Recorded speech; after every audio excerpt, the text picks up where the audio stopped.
دو شرطوں کی وضاحت الحمدللہ ہو گئی اچھی طریقے سے۔ تیسری شرط ہم نے یہ پڑھی تھی، پہلی شرط یہ پڑھی تھی کہ تجارت کا مال ہو، اور دوسری شرط سونا ہو، چاندی ہو، نقدی ہو، ضرورت سے زائد سامان ہو۔ دوسری شرط یہ پڑھی تھی مال بقدر نصاب ہو۔ تیسری شرط ہم نے یہ پڑھی تھی اس مال کی ملکیت بھی انسان کو حاصل ہو اور اس پر حقیقتاً یا حکماً قبضہ بھی ہو۔ اب اس شرط کو سمجھ لیں۔ اگر انسان کسی مال کا مالک نہیں تو اس کے اوپر قربانی نہیں۔ مثال کے طور پر بعض لوگ یہ مسئلہ پوچھتے ہیں، شوہر یہ مسئلہ پوچھتا ہے کہ جی میرے پاس تو کوئی مال نہیں ہے، میری بیوی کے پاس زیور ہے، تو کیا مجھے قربانی لازم ہوگی؟ تو اس شرط کی وضاحت میں ہم یوں کہیں گے کہ چونکہ اس زیور کی مالک اگر بیوی ہے اور آپ نہیں ہیں تو زکوٰۃ جو ہے اس کے لیے شرط ہوتی ہے کہ مال کی ملکیت حاصل ہو۔ تو وہ مال تو ہے آپ کی بیوی کا ہے، آپ کا نہیں ہے، لہٰذا آپ کے اوپر اس کی قربانی نہیں ہوگی۔ پھر مالک متعین نہیں، جیسے وقف کا مال اس پہ بھی قربانی واجب نہیں۔ مثال کے طور پہ مسجد ہے، اس کا چندہ ہے اور وہ چندہ بقدر نصاب ہے، تو انتظامیہ پہ قربانی واجب ہوگی؟ اس مال کی ایسے انتظامیہ پہ قربانی واجب نہیں ہوگی، یہ ان کی ملکیت شمار نہیں ہو رہی، یہ وقف کا مال ہے۔ نمبر 3، ملکیت منتقل نہیں کی۔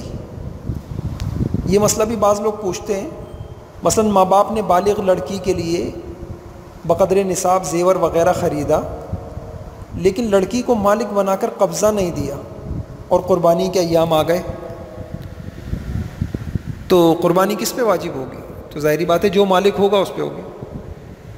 اگر قربانی کے ایام میں یا وجوب کا جو وقت ہے اس وقت اس سے پہلے ماں باپ نے بالغ لڑکی کو مالک بنا دیا تو بالغ لڑکی کو قربانی کرنی ہوگی، وہ مالک ہے۔ مالک نہیں بنایا، صرف اس کے لیے رکھا ہوا ہے، اس کی نیت سے رکھا ہوا ہے، مالک ابھی آپ ہی ہیں، تو جو مالک ہوگا اسی کے اوپر قربانی ہوگی۔ پھر ایک شکل یہ ہوتی ہے کہ قبضہ ہے، ملکیت نہیں، کسی کا مال عاریتاً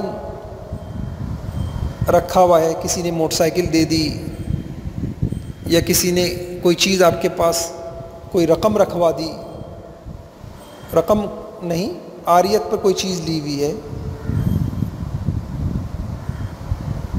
صرف فائدہ اٹھانے کے لیے لی ہوئی ہے، تو آپ کا قبضہ تو ہے لیکن وہ آپ کی ملکیت نہیں، اس کے اوپر بھی آپ کے اوپر قربانی نہیں۔ قبضہ بھی ہو اور ملکیت بھی ہو تو قربانی واجب ہوگی۔ اس کی مثال واضح ہے۔ یہ جو بات عرض کی، تیسری شرط کہ ملکیت بھی ہو، قربانی اس وقت واجب ہوتی ہے مال کی ملکیت بھی ہو اور اس پر حقیقتاً یا حکماً قبضہ ہو۔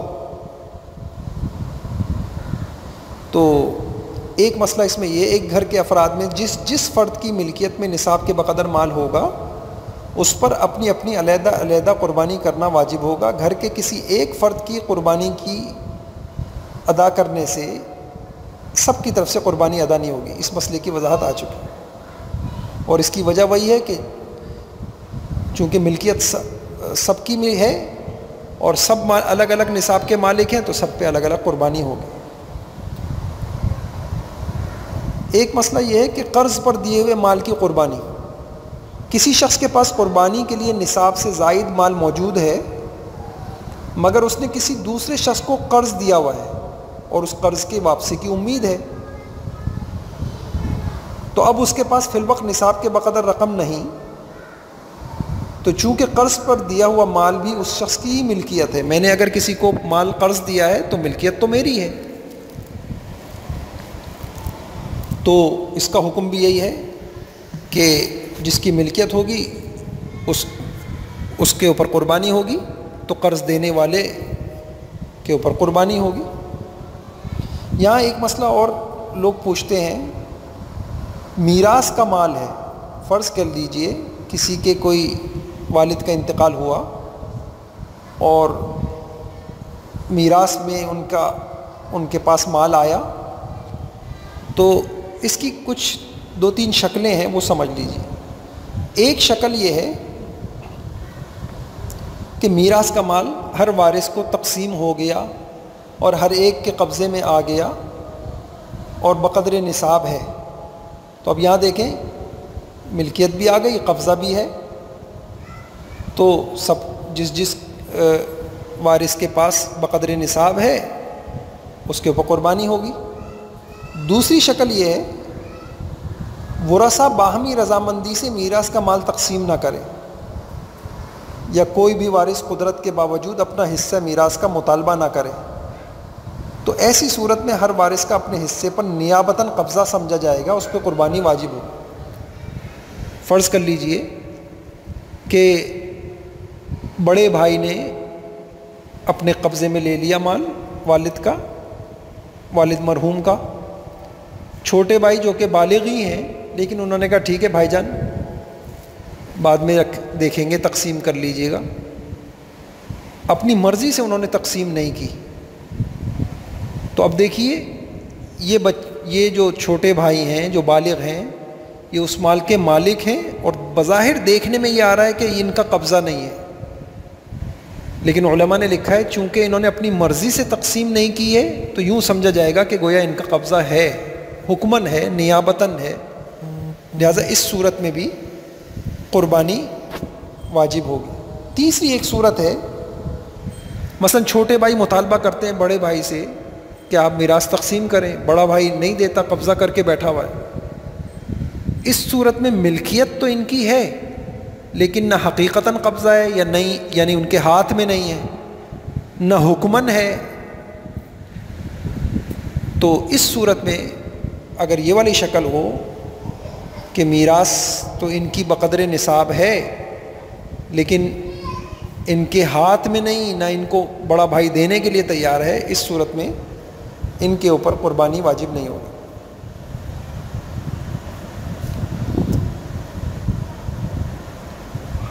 ایک اہم مسئلہ ہے مشترکہ خرچے کی رقم پر قربانی۔ مثلا گھر میں ایک سے زیادہ کمانے والے ہوں اور گھر کا خرچہ مشترک ہو، سب کمانے والے اپنی کمائی لا کر گھر میں خرچ کرنے کے لیے دے دیتے ہیں، یعنی مالک بنا کے نہیں دیتے، ایک بیٹے نے دے دیا اماں کے ہاتھ میں، دوسرے نے بھی دے دیا۔ اب اسی دوران قربانی کے ایام آ گئے اور ان کے پاس اس کے علاوہ کوئی اور مال نہیں ہے، تو یہ دیکھا جائے گا کہ اس صورت میں خرچے کے بعد باقی بچا ہوا مال اگر سب میں برابر برابر مشترک شمار ہوگا، خرچے کے بعد باقی بچا ہوا، والدہ نے جتنا خرچ کر دیا اس کے بعد جو بچا ہوا ہے اگر وہ سب کو برابر برابر دیا جائے تو، اور وہ بقدر نصاب ہو یا ان کے پاس جو موجود مال ہے اس کو ملا کر یہ بقدر نصاب بن جاتا ہو، تو سب کے اوپر قربانی واجب ہوگی۔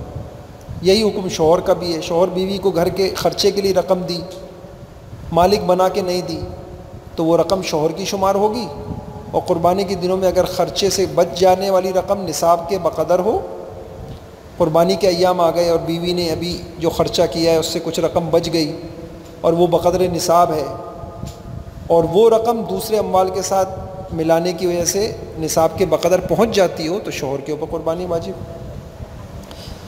یہ مسئلہ بھی اسی سے نکلتا ہے کہ جس کی ملکیت ہوگی اسی پہ قربانی ہوگی۔ یہاں 3 شرطیں ہو گئیں، چوتھی شرط یہ تھی ہم نے پڑھی کہ زکوٰۃ اس وقت واجب ہوگی مال تجارت ہو، نمبر 1 پہلی شرط مال تجارت ہو، نمبر 2 بقدر سونا ہو چاندی ہو، دوسری شرط بقدر نصاب ہو، تیسری شرط ملکیت ہو، حقیقتاً حکماً قبضہ ہو، اور چوتھی شرط مال خالص حرام کا نہ ہو۔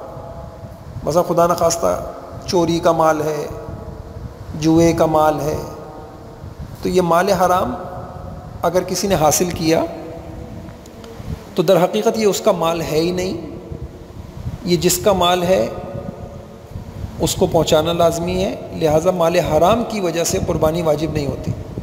لہٰذا اگر کسی کے پاس حلال مال نہیں ہے یا بقدر حلال مال بقدر نصاب نہیں ہے، صرف حرام ہی حرام مال ہے، تو چاہے جتنا بھی ہو اس کے اوپر قربانی واجب نہیں ہوگی۔ دوسری صورت یہ ہے کہ انسان کے پاس کچھ حلال مال ہو کچھ حرام ہو اور علیحدہ علیحدہ ہو، تو حلال مال پر قربانی واجب ہوگی، جبکہ حرام مال کا حکم خالص حرام کا ہوگا۔ حلال مال بھی ہے حرام بھی ہے، دونوں الگ الگ ہیں۔ حلال بقدر نصاب ہے تو اس پہ قربانی واجب ہوگی اور حرام مالکوں کو پہنچانا ہوگا۔